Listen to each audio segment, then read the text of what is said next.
Okay, we're recording again, so let's go through that again. We're laying out with, I got super bad light in here, with John, well, I won't tell you who that is, but his first name is John. Back here with Jay. Where's Ismail? This is Ismail. The #1 plumber here. This is Rudy. And Rudy. And this is Adrian, the tin bender. Okay, so what we're doing, what we just did is we laid out the location of this shower valve. So John, could you tell us a little bit about this while you're right here? So we want to match the same height from the shower to this tub. Okay. So we took the offset from the bottom of this tub to the floor, cancel it out, and then we mounted the valve at 40 inches from the tub up onto the wall. And dead center of the tub. Dead center. And the plumbing goes up from there to the shower head, right? Yeah. And there's the stubs for hot and cold in the wall. And there's the tub that's built. That at some point I'll tell you a little bit more about the tub. It's kind of tricky the way we did this tub to set it with, on a deck with equal reveals, on a marble deck with equal reveals.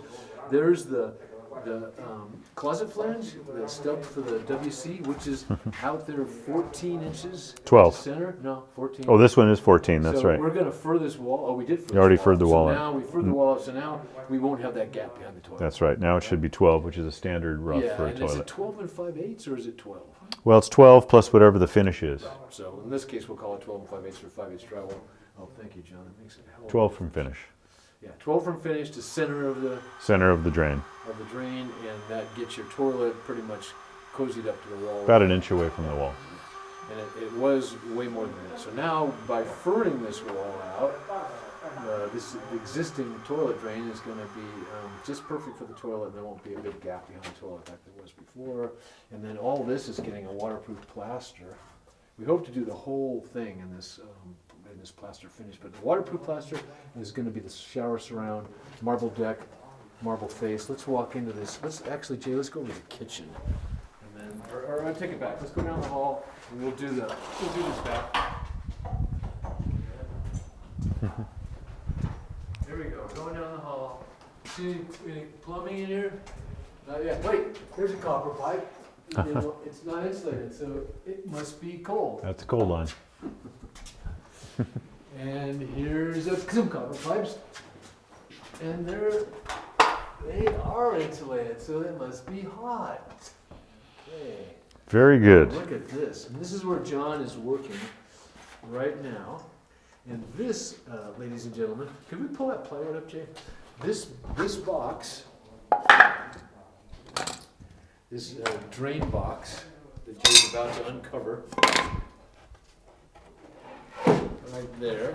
Now that box was set in the yellow sand before the slab was poured and before the foundation was completely formed and before the slab was poured. And all these guys, this waste with this cleaner on the other side, but this drain and waste for the toilet. And is it laid out right? Is it 12 inches? Who's got tape? Let's hope so. Check it out.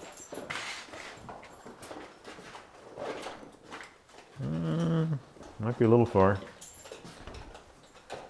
13 is what we kind of go for on our. Yep, 13 right on the nose. Right on the money, honey. Right on the nose. 13. You see that? Can you see that? Can you see that? 13. That makes a plumber happy. Yeah, that's nice. So that got laid out just right for that wall. And as you can see, the vents in the wall, both vents are in the wall.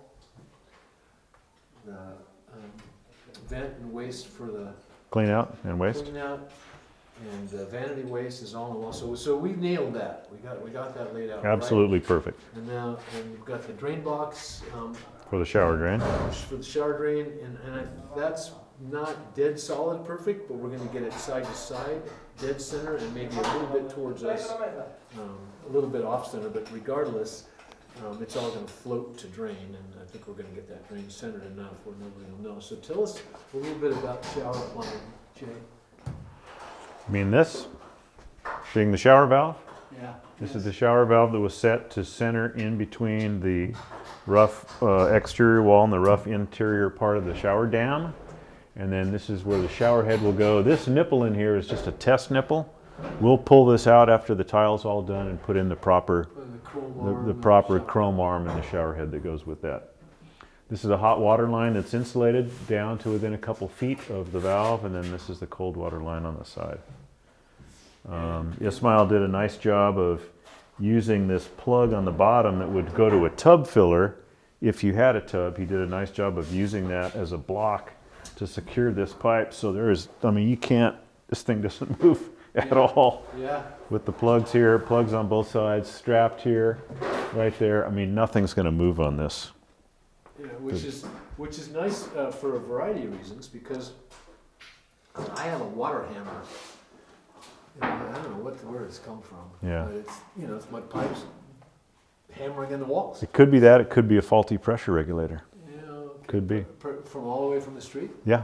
Oh, that's probably what it is. Yeah. Actually, yeah, we'll Yeah. talk about that later. Yeah. Pressure regulators are pretty important, though. Yep. And so, John's framed niches for shampoo niches. There. And Ishmael is still yet to plumb that drain, right? No, he hasn't done that yet. We'll get it centered. We've got a little bit of concrete to chip out to get it right in the We'll center. bust out, and then of course none of that shows.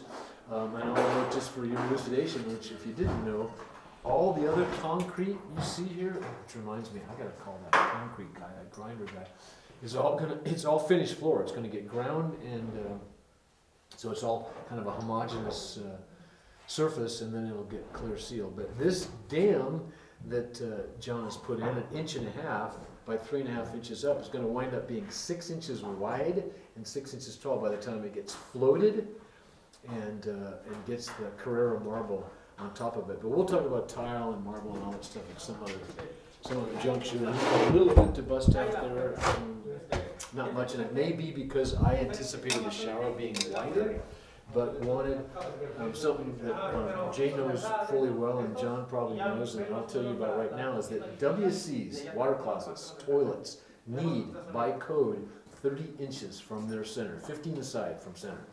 That's minimum. You can't go under that, but you can go, Yeah. you can go as far over that. Yeah, as far as you like. And I don't like just 15.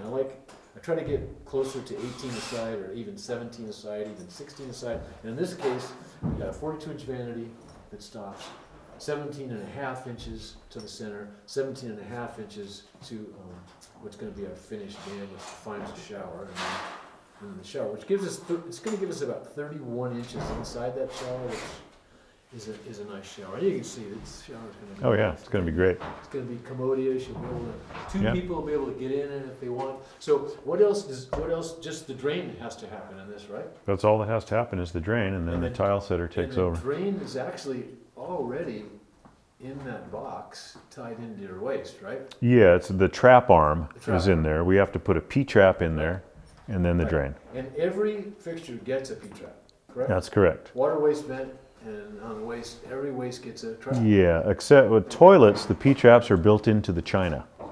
Okay.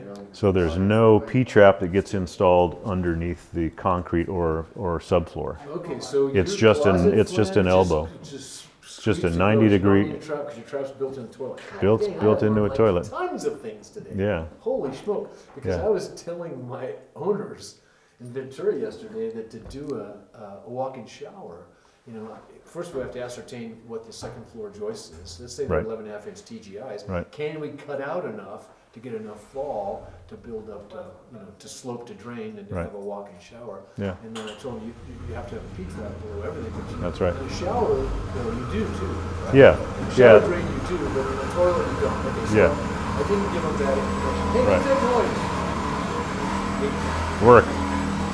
Okay, Jay, let's go to the kitchen. Talk So about so the Rodney, kitchen. Rodney, what's Yes. the purpose of a P-trap? Well, as I know, it's to keep sewer gases from, because it's always full of water. That's right. It keeps sewer gases from getting back up into your. Up into the house. in the Yeah, house, that's right. Is That's that correct. pretty much what it's for? That's what it's That's for. all it's for. That's all it's for. Yeah. Because if you didn't have that, and you just have an open waste right to your sanitary waste, then sewer gases. Sewer smell. Right back up in there. That's right. Right back up your drains. Okay, we're gonna live with this noise for right now. And we're going to take you and the tripod. John, thank you. That's my lighting supervisor up there. Thank you. Can you guys shut up in there? Okay, here we go. Okay, so let's get over to, well actually, let's take a look at this. Might want to get this from the other side, maybe. Good idea. Taking you with me with the tripod, on the tripod, Into the garage. into the garage, which, here's the, oh. Now here's the large 1.5-inch gas line we were talking about. Gas line that we're talking about, black pipe, right? Now, inside the house, gas line is gonna be run in black pipe. It's just black iron pipe, right? That's right. Black iron pipe, and that's all it needs to be. But when it leaves the house, it's got to be galvanized. That's And correct. then when it gets in the ground, it could be galvanized, but it's probably going to be polypro. It's going to be poly. It'll be a yellow Polyethylene pipe. polyethylene with it's got a married locator line to it. Yeah, we have to put a tracer wire on it. Yeah, tracer wire. So Yeah. that's stubbed so we can tie into it after we do that big long trench. And how deep does gap has to be? 18 inches of cover. 18 inches. So usually a 20-inch trench, 22-inch deep trench. And the water only has to be 18 inches or 12 inches, but we usually just put it right next to the gas line. Gas and water can go in the same trench. Same trench, yeah. Deeper is okay. Deeper's okay. Shallower is not good. You don't want to get too deep because then if you ever have to repair it, it's hard to get to. All right. And do you always shade the trench too? No, it's not necessary, but it just depends. If your soil is really rocky, then you might want to shade it rather than put native soil back in. And another reason to shade it, I find, is Locator. For locating. Yeah. So you know you should hit.